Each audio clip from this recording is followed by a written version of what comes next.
أصدقائي في القناة وأولاد حبايبي تيمور وطارق، يلا بينا نحل سؤال جديد مع بعض. السؤال عندنا هنا بيقول Where were you at 2؟ أنت كنت فين الساعة 2؟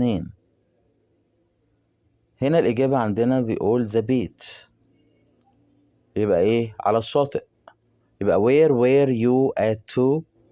أنت كنت فين الساعة 2؟ يبقى in the beach، لأ. on the beach معرفش.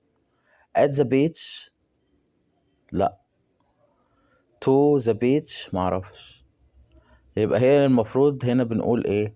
on the beach، انا كنت على الشاطئ. يبقى where were you at 2؟ انت كنت فين الساعة 2؟ انا كنت على الشاطئ. يبقى ايه؟ on the beach، على الشاطئ. ما تنسوش تعملوا لايك للفيديو علشان يوصل لكل الناس.